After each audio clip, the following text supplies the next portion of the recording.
Known around the world for its iconic Western culture, this city is full of fascinating Indigenous and immigrant stories too. Visiting here is a unique Canadian experience unlike any place else. On this trip, I dove deep into the culinary scene, the diverse cultures, the history, the vibrant neighborhoods, and some stunning landscapes. And what I discovered will probably surprise you as much as it surprised me. Welcome to the Modern West. This is Calgary, Alberta. You can use the chapter markers below if you're looking for something specific. Otherwise, please enjoy this weekend itinerary. Shortly after landing in Calgary, I dropped my bags at the hotel and headed straight out to start exploring. My first stop, Alberta Boot Co. Established in 1978, Alberta Boot Co. famously makes every pair of boots by hand right here in their shop. You can actually tour the shop and learn about how they meticulously handcraft each pair. Their custom boots involve something like 200 steps, and you can order them with all kinds of different leathers, designs, and colors. But I was curious to know, where did cowboy boots come from? It seems that the cowboy boot evolved from the standard military boot from the Civil War era, which wasn't cut out for long cattle drives. The new design helped protect riders' legs from not only the stirrups, but from snake bites and thick brush along the trail. And without laces, they could easily get their foot out if it ever got stuck. The original boots were function first, but today they can be made with any color or design that you can dream up. And they represent an important part of Calgary's unique culture. This is a great introduction to Calgary's Western heritage.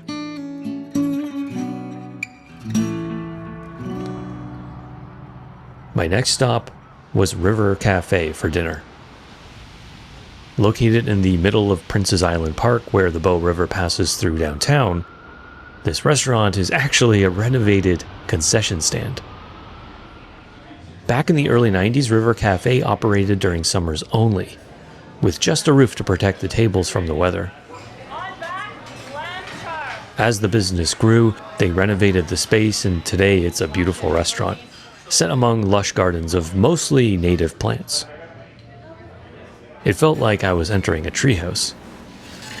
From the beginning, they have prioritized seasonal indigenous ingredients, and the ingredients they buy are locally sourced. They even use herbs and flowers from their on-site garden.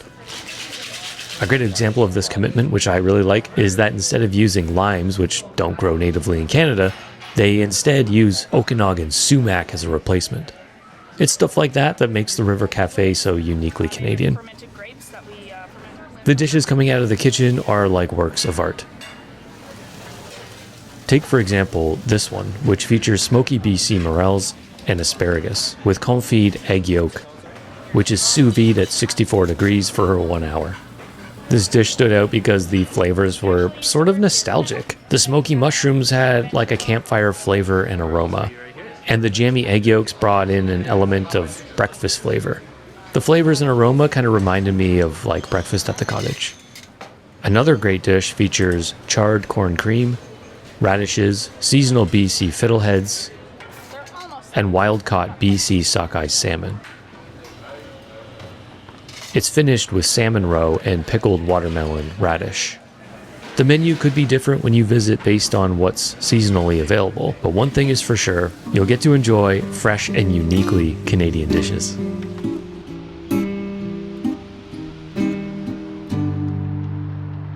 From River Cafe, you can head north, through the park, and across the Bow River Pathway Bridge. This will take you to the Crescent Heights stairs. Daunting, yes, but worth the climb. At the top, you'll be rewarded with amazing views of downtown Calgary, the Bow River, and a handful of the bridges that cross it. It's a great way to kick off a packed weekend in the city. I made my way back to my hotel for the weekend, the Residence in downtown. It's centrally located and actually a really nice hotel. I was very happy with my room, and the property was a great place to call home for a few days. They offer complimentary breakfast on the 3rd floor, and off the lobby is stable wine and coffee bar. The iced coffees and pastries were delicious.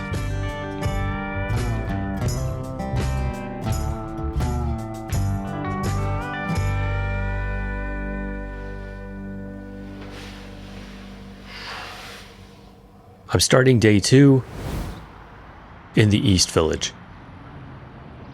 This is the Simmons Building, which is a rare example of pre-World War I industry in Calgary.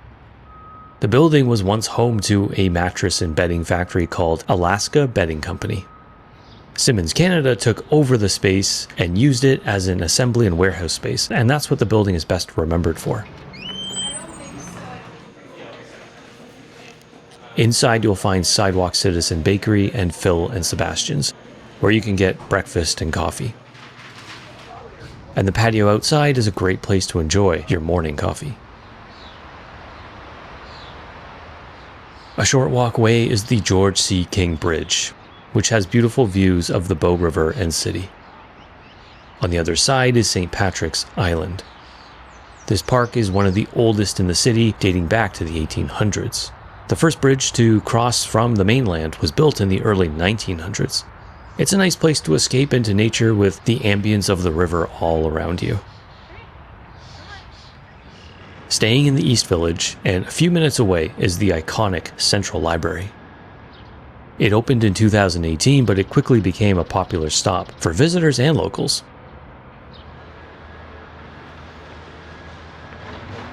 The landscaping around the exterior was inspired by the Rocky Mountain foothills. The arched entrance is clad in western red cedar and was inspired by the arched clouds created by the Chinook winds. Inside is a stunning 85-foot tall atrium with white oak floors and wrapped to the ceiling in western hemlock. The elliptical shape is dramatic and stunning. Make sure you walk or take the elevator up to a higher level for a different perspective. My next stop is just around the corner at Studio Bell, home of the National Music Centre. This was a really fun experience as you get to hear iconic Canadian music in every exhibit space, which unfortunately I can't play for you in this video. Fifth floor. They recommend starting at the top floor, so I headed up and slowly made my way back down. The top floor features memorabilia from some of Canada's biggest names, the latest inductees to the Canadian Music Hall of Fame, special exhibits, and some great views from the Skybridge. As you make your way down, you'll pass through some awesome exhibits about Canadian country music, movie sound effects, the artists and innovators who have helped shape Canadian music, and so much more. From Studio Bell, I headed south towards Stampede Park. But I made a quick stop at the Sam Center first to get some background on the heritage and traditions of the greatest outdoor show on Earth. Inside the exhibit space, you'll find a collection of the greatest Stampede stories, told through photos, artifacts, interactive exhibits, and films. I think this was actually one of my favorite experiences because I was able to learn so much about the heritage of the Stampede and Calgary's cultural roots. The Stampede Center was established thanks to a major donation from a local entrepreneur, and he named it after his father. You'll also find a great little cafe for lunch here too that serves up sandwiches, salads, pastries, and coffee. Just outside the Sam Center is another interesting stop. This is the Rundle Ruins. It's all that remains of Calgary's first real hospital building. Before this structure was built in the late 1800s, Calgary's hospital was a rented house. The hospital had 35 beds, a nursing school, and 2 maternity wings. The city outgrew the hospital over the years, but these ruins once helped a small and growing city evolve. A short walk away is Stampede Park.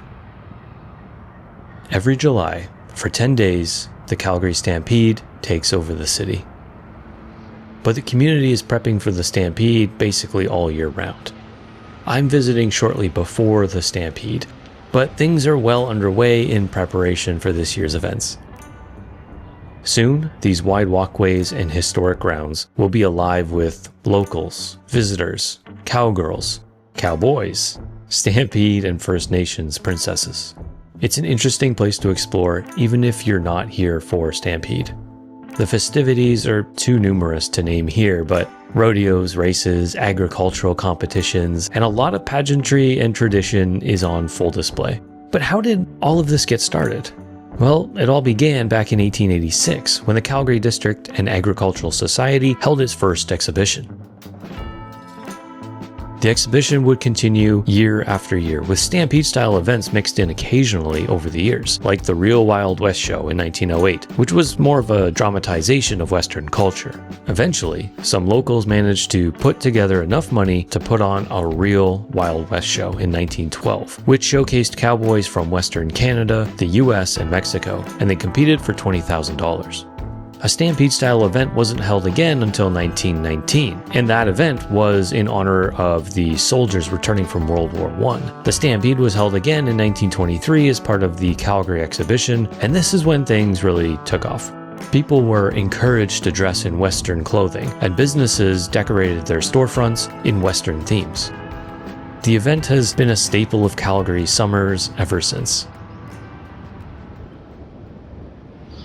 Just across the Elbow River is Scotsman's Hill, which is another great vantage point over the city and Stampede grounds. I hear it's a good place to watch the fireworks too. Continuing east from Scotsman's Hill, I made my way over to what turned out to be my favorite Calgary neighborhood, Inglewood. And my first stop is another iconic Calgary establishment, Smithbilt Hats. The company was established by Morris Shoemaker, a Russian immigrant in the early 1900s.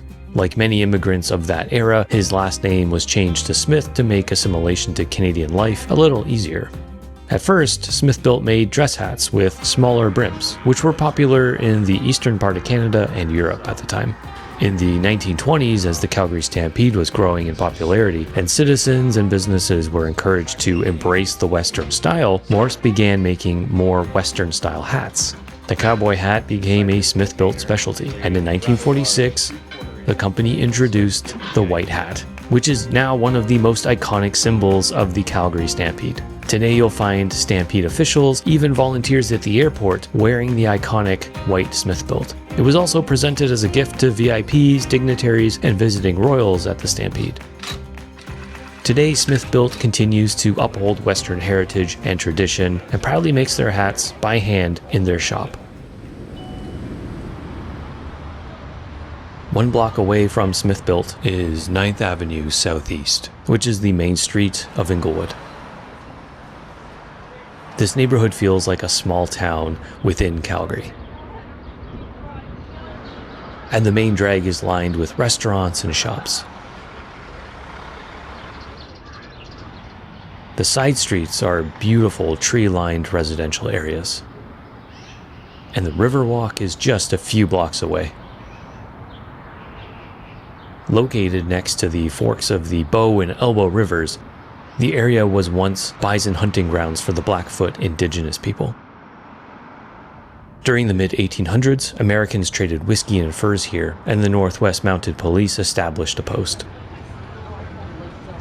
In the late 1800s, a man named Colonel James Walker established a mill near the river and named it Inglewood.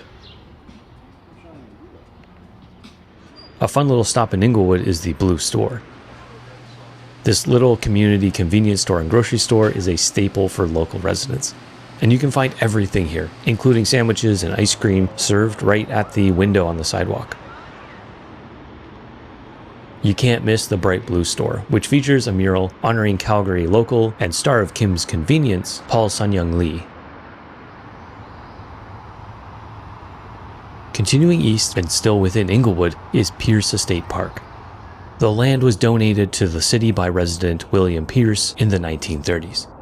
Calgary actually boasts that it has the most extensive pathway and bikeway network in North America. The city maintains about 1,000 kilometers of pathways and 96 kilometers of trails. And some of those can be found at Pearce Estate Park. It's a great place to explore some of the natural environments of southern Alberta, like the tall grasses, which are a prominent feature of the area. The park sits along the banks of the Bow River, and a major draw to the area is the Whitewater Rapids at Harvie Passage. It looks like some of the rapids are natural, but it has also been developed as a whitewater park. Another worthwhile stop in the park is the Bow Habitat Station and Fish Hatchery. Inside you'll find exhibits and aquariums dedicated to Alberta's fish and wildlife, aquatic habitats, and Alberta's fish stocking program. It's a good one for kids. Heading back to downtown, I made my way to Stephen Avenue. This pedestrian walkway is a 2-block section of 8th Avenue Southwest. It's a very lively place to be on a Saturday evening, with lots of people enjoying the warm weather on patios and local singers belting out country hits from the sidewalk. The street was named after the first president of the Canadian Pacific Railway and features a large number of Calgary's historic buildings. One of those buildings is the Imperial Bank of Canada building, which was built in the 1880s. And today, the building is home to one of Calgary's most iconic steakhouses. Modern Steak is renowned for its exceptional Alberta beef. They have partnered with the top ranches in Alberta, and they own their own Black Angus bull. Modern Steak only serves sustainably raised food, and have committed to supporting local farmers who care deeply for the land and livestock. The beef used at Modern Steak has no added hormones and no antibiotics. If you're looking for a true Alberta beef experience, Modern Steak is a great option.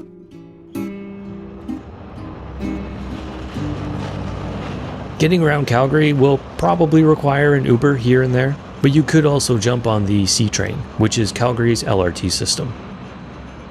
The CTrain runs east-west, right through the heart of the city. Running every 10 minutes or so, this could be a cheap and easy way to get around downtown. Plus, in the downtown zone, it's free to ride. Heading north on Centre Street, away from the LRT, is the impressive Wonderland Sculpture. I read a few different interpretations of the sculpture, and it's a portrait of a young woman known to the artist. The portrait represents humanity and our potential created and fostered through our dreams. The transparent mesh represents our fragility and our connection to the world around us. I think like most art, we're invited to create our own interpretation, so make of it what you will. Regardless, it's one of the coolest pieces of public art that I've seen. Continuing north on Centre Street South, and you'll reach one of Calgary's most historic neighborhoods, Chinatown.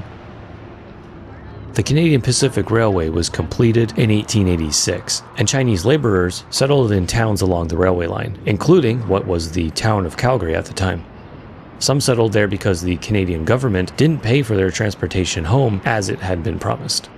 Some moved to the area to establish businesses. By 1901, a small Chinatown had developed, with a couple restaurants, grocery store, and rooming house. Over the next several years, 2 separate Chinatowns would develop in different parts of the city. But the announcement of the Canadian Northern Railway coming to Calgary meant that many Chinese in both communities were expelled by their landlords as property values went up. The Chinese communities recognized the need to own their own properties, and a 3rd Chinatown was established. I'm obviously simplifying the story here, but from the very beginning, all of these hurdles, including establishing the 3rd Chinatown, which is the one we know today, was very difficult as they experienced opposition at every turn. It wasn't until the 70s and 80s when things started to change.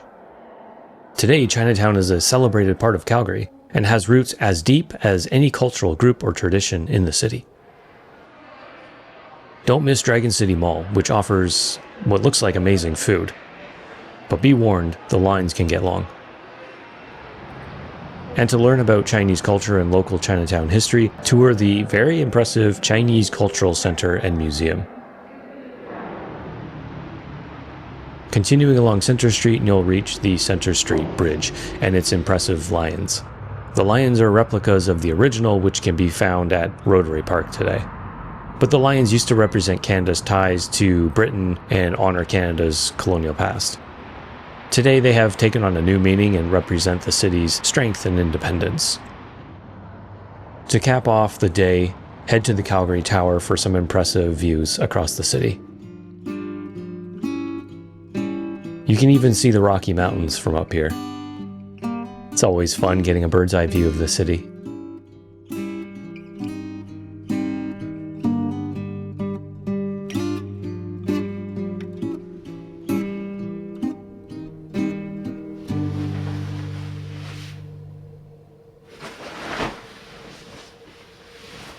I'm starting off day 3 at another unexpected but amazing location. This is Avatamsaka Monastery, which is a Buddhist monastery on the west side of downtown. The Great Prayer Hall is pretty incredible and features 12,000 Buddhist statues. Most Buddhist monasteries prefer gold leaf statues. However, this monastery decided to use plaster because the design and color was more suited to Calgary's Western culture. Each statue represents a donor to the monastery, and the donor's name is written on the bottom of the statue.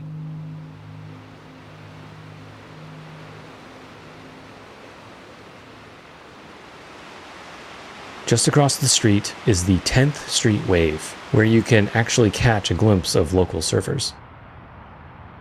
This is also a beautiful stretch of Calgary's Riverwalk network. Walking east, you'll pass through Peace Grove, which is a dedication to Calgary's 125th birthday and in honor of Canada's peacekeeping efforts. You'll also come across the iconic Peace Bridge, also known as the Finger Trap Bridge.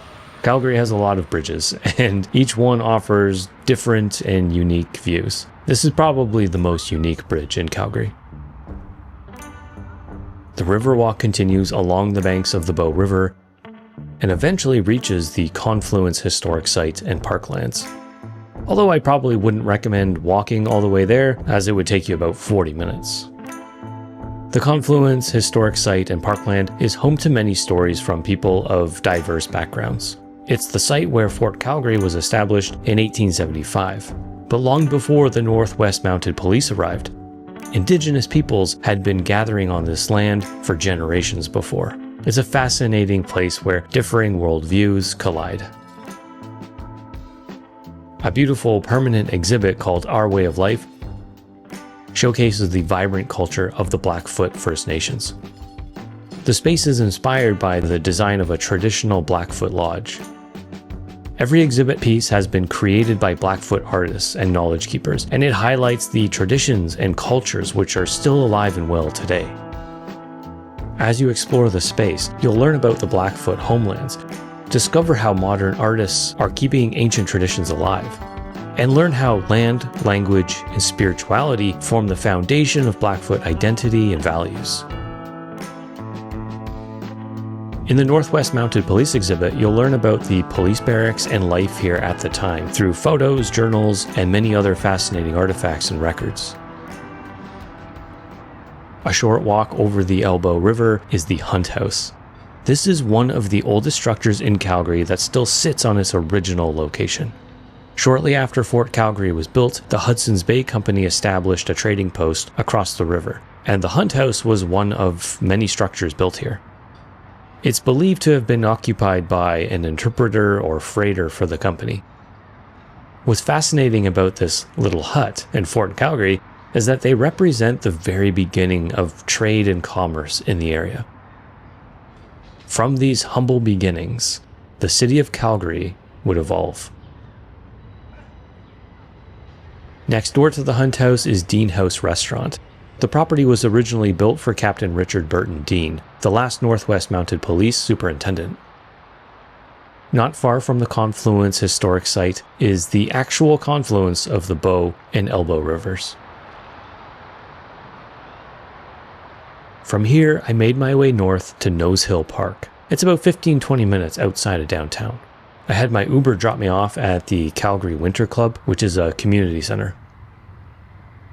From here, you can pick up the main trailhead into the natural park.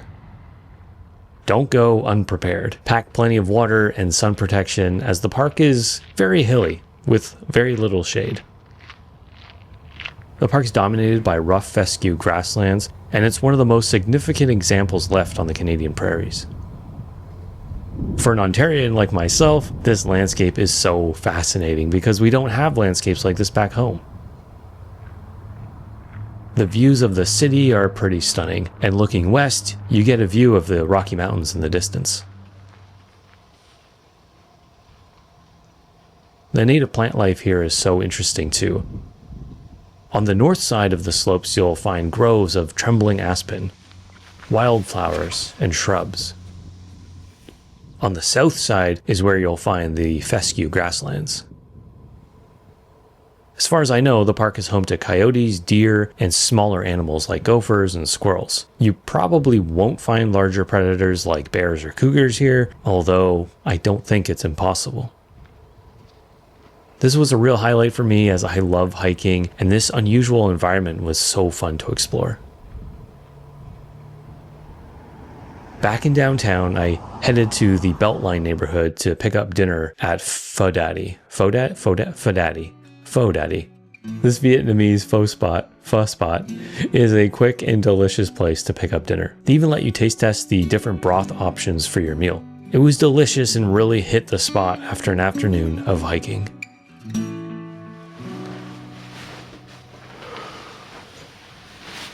I spent my last morning exploring the Mission and Beltline neighborhoods.